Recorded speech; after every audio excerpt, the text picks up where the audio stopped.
রামকৃষ্ণ মিশনের নামে মিউটেশনের নথি রামকৃষ্ণ মিশনের মহারাজের হাতে তুলে দিলেন শিলিগুড়ির মেয়র গৌতম দেব। সম্প্রতি শিলিগুড়ির শালুগড়ার রামকৃষ্ণ মিশনের সন্ন্যাসীদের আবাসন সেবক ভবনে হামলার ঘটনা ঘটে। সেই ঘটনায় প্রায় এক সপ্তাহ পরেও এখনো আতঙ্কের রেশ কাটেনি শিলিগুড়ি সেবক রোডের রামকৃষ্ণ মিশন শাখার মহারাজদের। এখনো তারা রাতে নিরাপত্তার অভাব বোধ করছেন বলে রামকৃষ্ণ মিশনের এক মহারাজ জানান। এরই মধ্যে শুক্রবার রামকৃষ্ণ মিশনের নামে আবেদন করা জমির মিউটেশনের নথি তুলে দিতে সেবক ভবনে হাজির হন শিলিগুড়ির মেয়র গৌতম দেব। সঙ্গে উপস্থিত ছিলেন ডেপুটি মেয়র রঞ্জন সরকার সহ মেয়র পারিষদরা। এদিন মিশনের তরফ থেকে মিউটেশনের ফি ও ট্যাক্স বাবদ চেক জমা দেওয়া হয় শিলিগুড়ি পুর নিগমের কাছে। তার বদলে রামকৃষ্ণ মিশনের নামে মিউটেশনের নথি তুলে দেন খোদ মেয়র গৌতম দেব। উল্লেখ্য, শিলিগুড়ি সেবক রোড এলাকায় অবস্থিত রামকৃষ্ণ মিশনের সন্ন্যাসীদের আবাসন সেবক ভবনে 19 তারিখ গভীর রাতে স্থানীয় জমি মাফিয়া প্রদীপ রায় ও তার দলবল হামলা চালায়। ভাঙচুর করা হয় আবাসন, পাশাপাশি সন্ন্যাসীদের অপহরণ করার অভিযোগ ওঠে দুষ্কৃতীদের বিরুদ্ধে। যদিও অনেকটা দূরে নিয়ে গিয়ে নির্জন জায়গায় তাদের ছেড়ে দেওয়া হয়। এই ঘটনায় 19 তারিখে ভক্তিনগর থানায় অভিযোগ দায়ের করা হয়েছিল রামকৃষ্ণ মিশনের তরফে, কিন্তু অভিযোগের পরেই আবাসনের গেটে তালা ঝুলিয়ে দেয় পুলিশ। পুলিশের এই ভূমিকা নিয়ে রাজ্য জুড়ে নিন্দার ঝড় ওঠে। প্রধানমন্ত্রী নরেন্দ্র মোদী এই ঘটনায় ক্ষোভ প্রকাশ করেন। পাশাপাশি পুলিশের ভূমিকা নিয়েও প্রশ্ন উঠতে শুরু করে। পরবর্তীতে পুলিশ মূল অভিযুক্তদের গ্রেপ্তার করতে না পারলেও এই ঘটনায় 5 জনকে গ্রেপ্তার করে। যদি রামকৃষ্ণ মিশনের আবাসিকদের মাথায় বন্দুক ঠেকিয়ে হুমকি দেওয়ার অভিযোগ উঠলেও পুলিশ ধৃতদের বিরুদ্ধে অস্ত্র আইনের ধারা লাগু করেনি বলে অভিযোগ। এরই মধ্যে শুক্রবার জমি মিউটেশনের নথি তুলে দিলেন মেয়র গৌতম দেব। রামকৃষ্ণ মিশন কর্তৃপক্ষ আশাবাদী পুলিশ অভিযুক্তদের বিরুদ্ধে উপযুক্ত পদক্ষেপ নেবে, যাতে এই ধরনের ঘটনা আর কোনোদিন না ঘটে।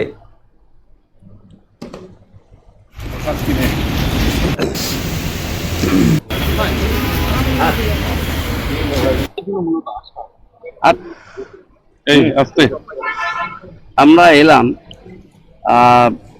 রামকৃষ্ণ মিশনের এই যে জায়গাটি, তারা শিলিগুড়ি পুর নিগমের কাছে মিউটেশন করার জন্য একটা অ্যাপ্লিকেশন দিয়েছিল খুব সম্প্রতি, অল্প কদিন আগে। এবং মিউটেশন হলে এই যে বাড়িটা আছে, এই বাড়িটার স্ট্রাকচারে একটা হোল্ডিং ট্যাক্সও হয়। মাননীয় মুখ্যমন্ত্রী মমতা বন্দ্যোপাধ্যায়, উনি রাজ্যের মাননীয় মুখ্যমন্ত্রী, উনি আমাকে বলেছেন যে খুব দ্রুততার সাথে কাজটা করবে এবং মর্যাদা সহকারে শ্রদ্ধাবনী করছে ডকুমেন্টসগুলো ওদের কাছে পৌঁছে। তো আমি এখানে এলাম, বেলুর মঠের সন্ন্যাসী উনি ছিলেন, ওনার সাথে আমার দীর্ঘদিনের পরিচয়। আজকে আবার আমি জানতাম না উনি আছেন।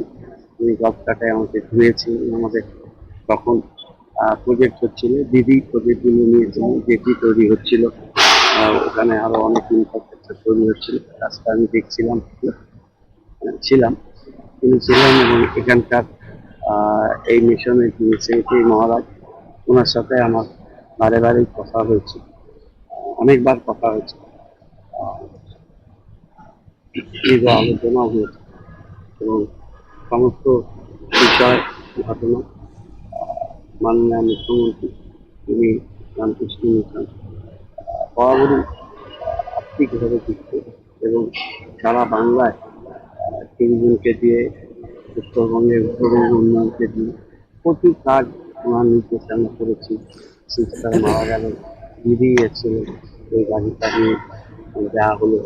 নিত্যানন্দ স্বামী উনি কাজটা দেখাশোনা করতেন, লাইভিলা উনি নেই আছে, সেটা আমাদের স্মৃতির সাথে জড়িয়ে আছে। আটপুরে যেখানে স্বামীজি দেহত্যাগ করেছিলেন কোতারাম এবং আরো 9 সন্ন্যাসীর সাথে, সেখানে ধুনি জ্বালিয়ে সংসার ত্যাগ করেছিলেন স্বামী বিবেকানন্দ।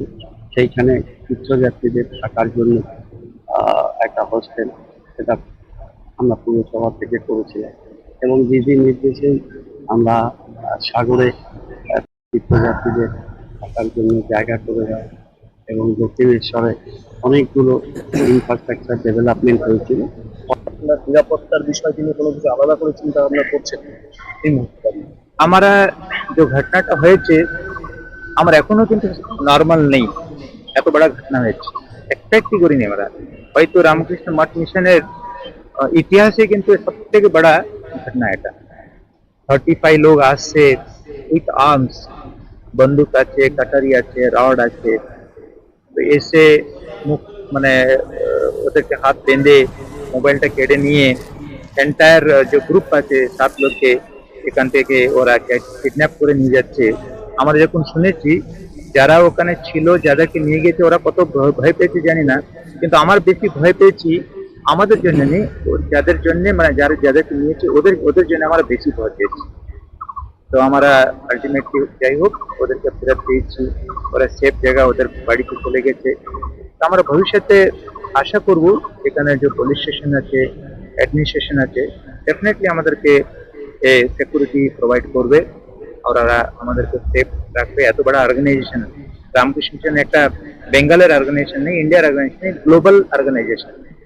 আর এর ইম্প্যাক্ট এরকম আছে প্রত্যেক ব্যক্তির উপরে এটা ইম্প্যাক্ট আছে, ভালো ইম্প্যাক্ট আছে।